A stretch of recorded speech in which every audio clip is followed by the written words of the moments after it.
होगा एक कलयुग में ये ऐसा ही।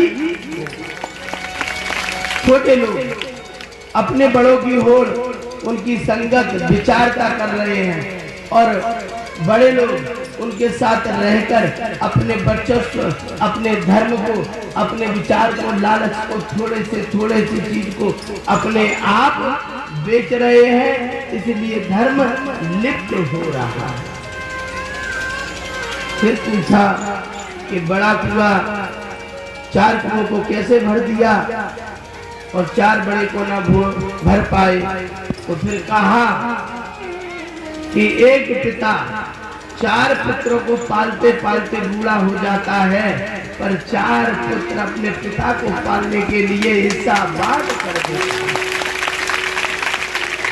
उसके लिए वो 4 पुत्र 4 पाए जीवन भर वो एक बनाकर चलता है कि पिता पिता और पिता मेरे धर्म के और कर्म दियो अनुसार, और जीवन भर उसने अपना बोझा उठाया दिन रात, अपना दिन रात तुम्हारे लिए बोझा उठाया। 4 कुएं, एक माता पिता को 4 पुत्र ना पाल पाए, पर एक कुएं ने 4 पुत्रों को पाल कर बड़ा किया। ये कलयुग में ऐसा ही होगा कि एक 4 पुत्र अपने पिता को पाल नहीं पाए। चौथा प्रश्न था गैया बछड़िया का दूध पीती है, पर कलयुग में गैया बछिया को चाट रही है, इतना चाटती है कि उसके रक्त निकल आता है।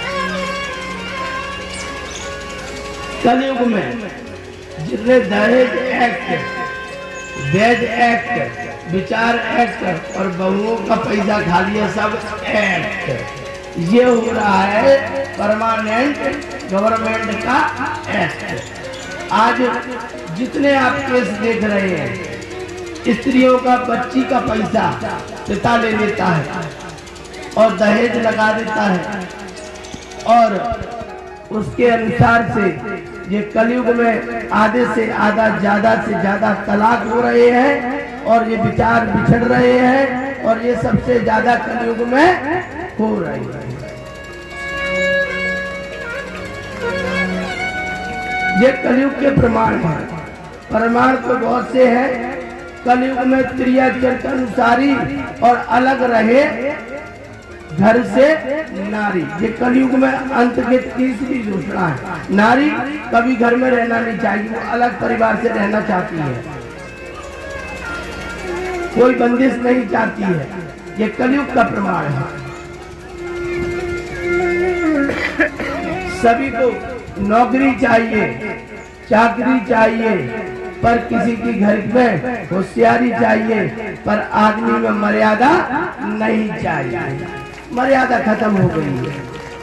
मैं कहता हूँ जीवन में सब कुछ करिए, कुछ भी मत छोड़िए, पर मर्यादा ना खत्म हो ऐसा काम मत करें।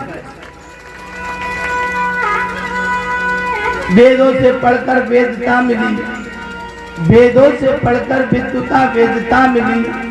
इंसान को पढ़कर हमने सभ्यता पढ़ी और देखा हमने लोगों के संस्कार को, हमने उनसे ही सभ्यता पढ़ी। हमने सभ्यता पढ़ी है। आचार मिले हमको विचार के लिए, गुरु मिला हमें दर्पण के लिए, और समाज मिला तो हमें कल्याण के लिए, हमें कल्याण करने के लिए मिले हैं। कल्याण वही है। कल्याण का अर्थ है का माने करना, ला माने लाया, और या माने यज्ञ, और माने हम कर्म के द्वारा कल्याण कर सकते हैं। कब कर सकते हैं? जड़त भरत की तरह। गंडक नदी में जड़त भरत नामक एक ऋषि हुए। उनने अपना राजपाट छोड़ा और जीवन को त्याग कर, वैराग्य कर कर त्याग कर, राजपाट छोड़कर वैराग्य लिया। बोलो जड़त भरत भगवान की। ये भगवान के स्वरूप एक जड़त भरत हुए।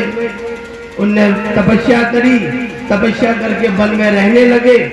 एक दिन मोह के अनुसार हिरनी निकल रही थी, झुंड निकल रहा था और शेर की धाड़ से हिरनी का गर्भ गिर गया और वो गर्भ नीचे गिरा तो जड़त भरत को दया आ गई और दया के कारण से उन्हें हिरनी को उठा लिया। बोलो शंकर भगवान हर हर महादेव। जब जड़त भरत ने हिरनी को उठा लिया, भगवान से उत्तर और प्रश्न कि अगर मैं जीव पर दया नहीं करूंगा तो पापी कहलाऊंगा और नहीं किया तो भी पापी कहलाऊंगा, इसलिए मैं इसको उठा लेता हूं और पालता हूं। तो पालते पालते इतना पल गए, प्रेम से हिरनी से हो गया, पूजा पाठ का मुंह भूल गया, इतना परमात्मा में लगन होने के बाद हिरनी से मोह हो गया। हिरनी से जब मोह हो गया तो एक दिन हिरनी घूमने चली गई और उसकी व्याकुलता से वो बेचैन हो गए और एक दिन उसके अनुसार से बीमार हो गए। फिर हिरनी आई, देखकर उनके प्राण उस हिरनी के व्याकुलता में उनके प्राण पखाड़ू उड़ गए। बोलो शंकर भगवान।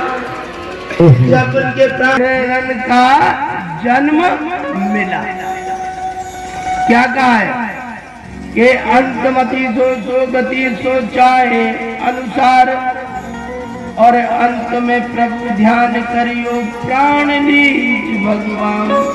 अंत में कितने बड़े ज्ञानी हो, कितना बड़ा ज्ञानी हो, कितना भी ब्रह्म ज्ञानी हो, अगर अंत में उसकी स्त्री से मोह हो गया तो स्त्री का जन्म, अगर पशु का जन्म के पशु का मोह हुआ तो पशु का, अगर उसने पुत्र के मोह में मरा तो पुत्र का जन्म, अगर वो किसी वृक्ष के मोह में मरा तो वृक्ष का जन्म। तो अंतमति सो गति।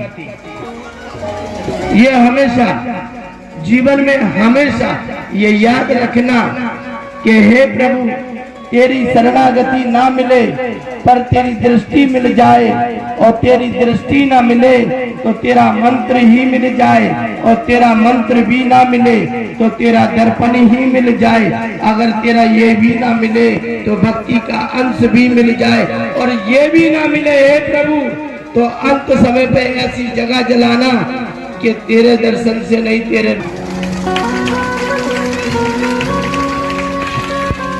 मोक्ष की परिभाषा इतनी आसान नहीं है कि मोक्ष हो जाता हो। अब देखिए शब्दों के अर्थों में कि पा नाम के शब्दों में कितना अर्थ है कि पा माने पिताजी, पा माने पत्नी, और पा माने पुत्र, पा माने प्यास, पा माने वृक्ष, पा माने पानी, और पा माने प्रेरणा, पा माने पुराण, पा माने पश्चाताप, पा माने पापी, पा माने पूजा, और पा माने प्रलय, पा माने प्रभु, और पा माने परमात्मा, और पा माने पापी, और पा माने पुण्य, और पा माने पौधा। पर पा नाम का शब्द ऐसा गुणकारी होता है कि तुमको हर चीज का आगे से ज्ञात करा देता है। देखो आपने पाप किया तो आपको पश्चाताप हुआ, आपने पुण्य किया तो आपको प्रमाण मिला, और आपने अगर पश्चाताप किया तो परमात्मा का द्वार मिला। पर एक शब्द ऐसा है जिसे नेक भी चूके तो मरना निश्चित है, नेक भी चूके तो निश्चित है। जामाने जंग एक नेक बंदूक चूक गए, धम्म पड़ो दुश्मन हाल मारते तब पहुंचना। जामाने जहाज ऐसे उड़ रहा हूं ऊपर, नेक चूको ड्राइवर सर नीचे, जहाज हम तो बहुत उड़े हैं, साल भर में कम से कम 20 बार उड़ते हम जहाज। हमारे कान बंद नाक बंद है, जाके मांगने को मर गए, क्या करे जल्दी पहुंचने।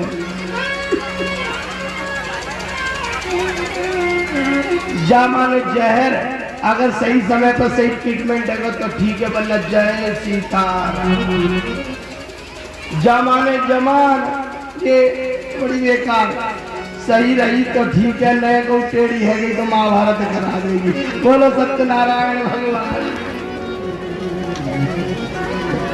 जा माने जोरू, अगर नेबू जोर न लगो, नेबू टेढ़ी है नहीं तो दमादम हो नहीं है घर में।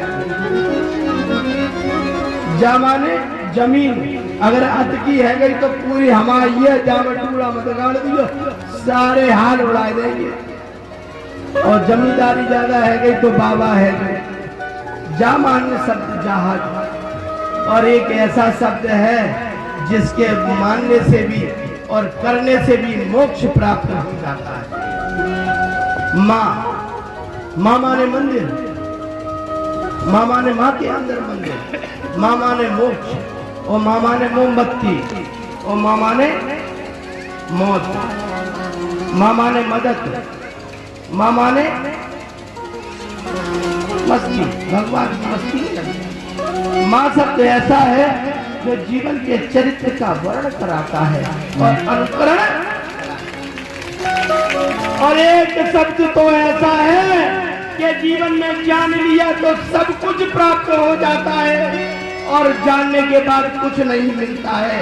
वो नाम है साना। संबंध कितना भी बना लो कभी कमी नहीं पड़ेगी, वो भी रहस्य में रहेगा। और सामान्य स्वादिष्ट कितना भी खा लो फिर भी वो कम नहीं पड़ेगा, फिर भी और चाहिए। और सामान्य समाज कितना भी समाज को दे दो फिर भी ठड़ा समाज और दे दो, वो मानेगा ही नहीं। और सामान्य रोज़ ताज़ा खबरें देखने के लिए हमारा चैनल DBC 24 न्यूज़ को सब्सक्राइब करें, साथ ही बेल आइकन भी दबाएं।